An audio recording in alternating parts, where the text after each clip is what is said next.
Enough said. So welcome guys to the first episode of my Transformers Devastation LP on Prime difficulty. Now this is a game that I knew as soon as I got it, I had to do it on my channel. So before I say anything else though, I'm just going to get the ball rolling a little bit. You can see there, I can pick which difficulty that I want to highlight for for going through each chapter. I'm going to start at chapter 1, obviously, on Prime difficulty. That's the only one I haven't done yet. I am not going to be playing as the characters from the original scenario, and I will tell you why as things go on.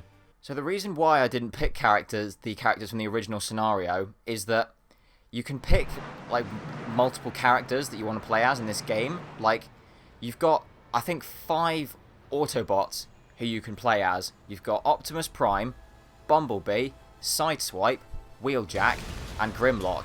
And usually in this first level, it starts you off like playing as Optimus, and then you change to Bumblebee, and then you change to Sideswipe to kind of get a feel of some of the characters, kind of sort of say like, well, you can try this character out for now, see what you think, like see how each of the characters acts and behaves and see what you prefer.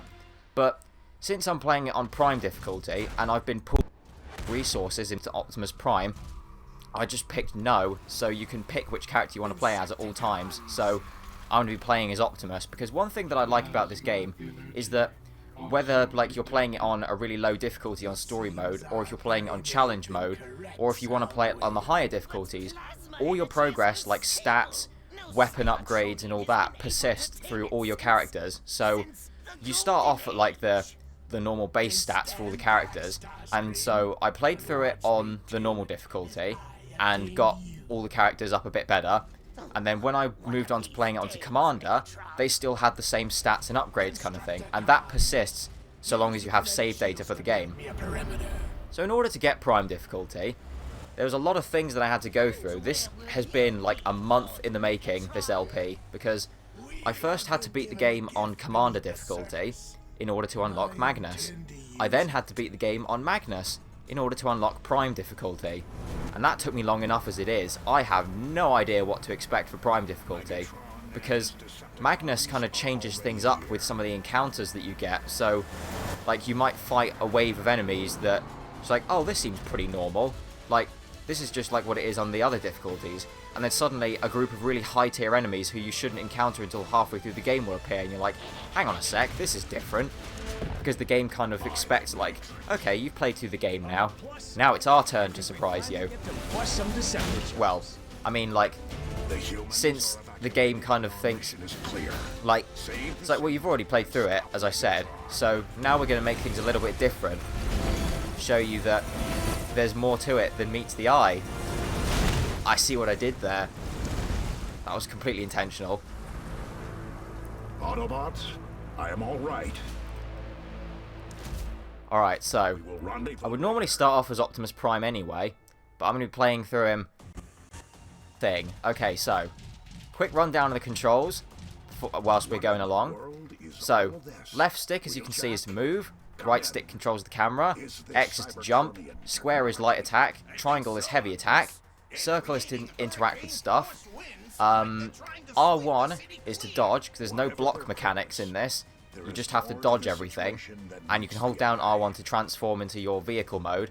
L1 activates your character's like ability, because each characters have different abilities that they can use. So for instance, Optimus's ability is he does this, which is like a big kind of AoE kind of attack. L2 is to aim whatever ranged weapon you have. R2 is to fire it, and L3 and R3 at the same time uses your ultimate attack, which you build up by attacking and defeating enemies. And each ultimate attack is different for each character, but I only really went with Optimus. Ground Soldier. Alright, these guys are just your regular run-of-the-mill grunts, but different on Prime difficulty, although I have no idea what to expect, really. Because since I've buffed up most of my weapons quite a bit, and I haven't played this game for a few days, so I might be a bit rusty, but I don't know. I wouldn't go so far as to say I pride myself on my ability of this game. See? Look, there's a heavy soldier already. You're not supposed to find these guys until like chapter 4 out of 7. And I'm dead already.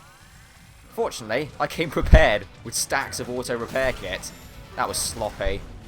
I was not ready for that. I was not ready for those guys to just come in and hit me at that kind of speed. Because you kind of expect with heavy guys they'd be a bit slow. And they are compared to some of the other enemies that you fight. But I guess they balance it out with them having tons of health. Did I actually hit any of them? I don't think I did. Right, I'm going to swap to my fusion cannon for ranged weapons. Because I should probably go through some of the weapons that I have. Because it's not the standard setup that you get. Melee weapon is the Star Saber, which is a pretty bog standard, like all-round sword. So it's like, because you get different kind of weapons in this game, and swords are they're like really balanced, I guess. They've got like a good balance between power and speed, and they've got some good combos you can throw in as well. I've got a fusion cannon as one of my ranged weapons, which is just a giant grenade launcher, basically. And I've got a missile launcher, which I can use to lock onto enemies, which would be especially useful against these guys, because all they do is just fly around and shoot you. Seekers. Okay. I could probably hit them out of the air with melee attacks, but I'd rather just use my missile launcher. There's a fair amount of damage to them. Oh, sideswipe. You're going to help me out, aren't you? Yeah, there he is. Alright. This should make things a little bit easier. Keep firing! Oh, these guys are black jets. Because you get different kinds of seekers as well, like the heavy ground soldiers. And these guys are elite seekers. They're fast, they do loads of damage, and they have dual swords, which kind of compounds the fact that they're really fast. They can attack you multiple times as well and just combo you to death. That, and of course, since they're elite enemies, they have a ton of health. But if I can just knock this guy out the air... Oh, I missed. Get him, sideswipe. Alright. That's the first encounter out the way. A rank's not that bad, I suppose. You also probably noticed when I was attacking enemies there that I kept changing into a vehicle. That's because at the end of a combo, or certain moves, you can press the R1 button to change into a vehicle and do a devastating attack, which does a lot of damage. And it also helps you to set up for other combos as well. Right, I'm going to shoot this thing, because I can find hidden chests when I shoot those. So, I want to just get that. I mean, it'll probably give me a bunch of stuff anyway, because you can see that I get like different weapons from the chest there. See, I've got like a rare melee weapon, because this game does have kind of like light RPG elements to it, in that you can find like different classes of weapons from like defeated enemies and chests and all that. And you can like do synthesis on weapons that you don't want, so you can use their power to make some weapons that you already have more powerful, level them up, give them like new abilities, and just generally make them do more damage and things like that. And for weapons that use energon, so ammo basically, like ranged weapons, they get more energon. But some melee weapons also use energon as well to give them power, like the Star Saber that I've got, for instance. I mean, some weapons, like melee weapons, just do physical damage, so they don't need energon, and that kind of makes them a little bit better. But I quite like this Star Saber, because I just like swords in this game in general. They're pretty well balanced. But as I was saying earlier, on the higher difficulties, you get higher amounts of like credits, which you use to buy like weapons upgrades and synthesize your weapons and things like that. You get higher amounts of credits, and you're more likely to find rarer weapons on the higher difficulties, because it kind of thinks that, like, well, if you're going to be playing on this harder difficulty, you're going to need a little bit of help, so we'll just give you a ton of credits whenever you find any. And these are another enemies that I shouldn't find until later in the game. Insecticons. These guys are pretty tough. Luckily, there's only 3 variants of them. You've got bombshells, which throw out that purple goo who you saw, and they just explode. Like, that's all the goo does, really. So it's kind of... they can be a problem if they're left unattended to. You've got scrapnels, which generally tend to stay back at range and launch like lightning attacks from the air, so they can be pretty annoying. And then you've got kickbacks, which are more melee kind of type Insecticons, and they often focus on like knocking your enemies back because they've got really powerful legs. Because I think the like sort of the insect that the kickback takes on is like a grasshopper or a locust kind of thing, something with really powerful back legs. All right, let's nab this guy. I see there's some seekers there as well, so we should probably get them out of the way. There we go. The other mechanic that's happening as well is that whenever the screen goes blue, that means that I dodged an attack at just the right moment, and I enter what's called focus mode, which is basically my chance to counter-attack. And I can also, as you see with that kick there, I bought a new move quite a while ago, which allows me to perform reversals, which are powerful counter-attacks that I can do immediately after I dodge, instead of just doing like a regular melee combo. But also after I dodge, I can hold down the aim button to just fire loads of like ranged attacks at them whilst they're recovering from their attack as well. It's kind of hard to explain, but I mean, for someone who's played the game before, this might not seem like there's that much like new stuff to them, but it's definitely worth a try. Alright, what now?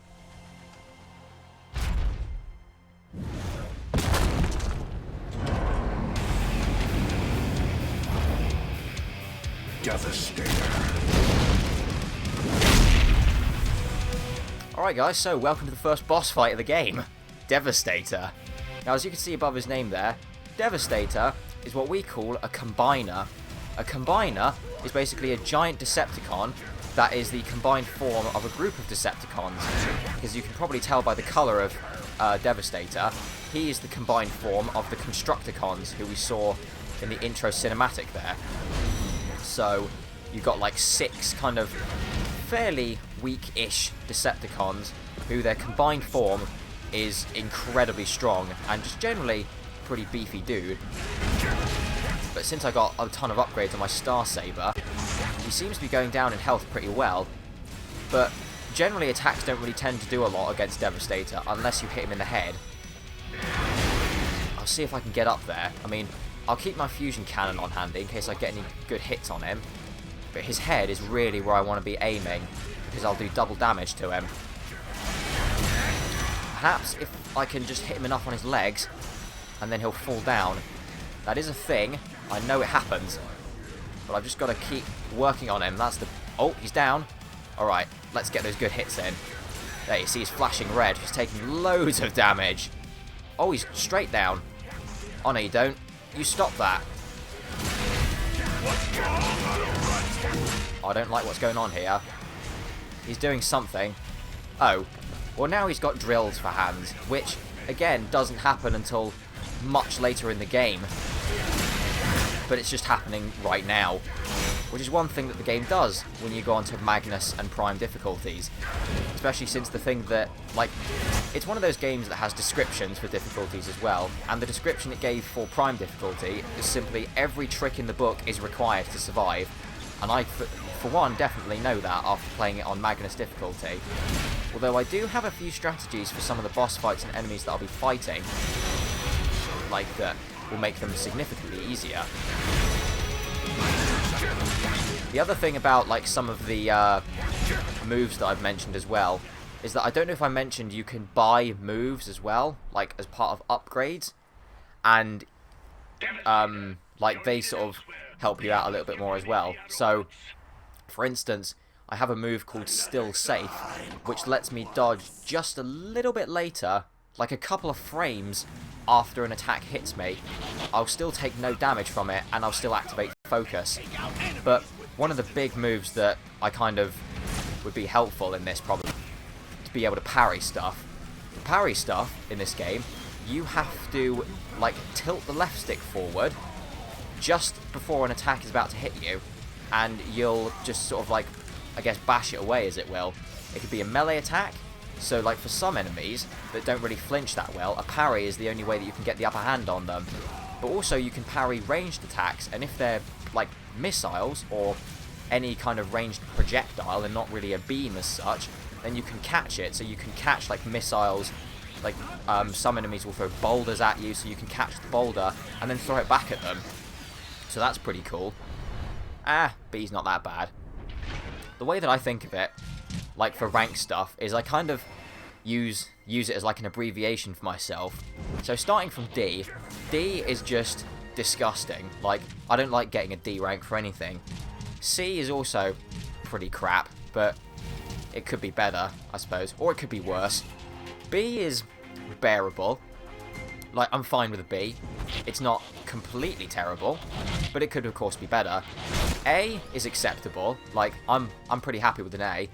S, which you can get, is superb, and then double S rank, which is the highest rank you can get, is just super superb. Now I don't have to fight these guys, so I'm just going to ignore them. I don't really have to fight anything unless it comes up in the top right corner with mission. That way it's like an actual fight, and if you win it and get ranked for it, then it will contribute to your overall rank for this level. The levels at the start of this game as well are pretty long, so I don't think I'm going to be able to fit the whole first level into this video. I'll probably do like maybe half of it, and then do the second half in like another video or something. That would probably be best, but we'll have to see how it goes.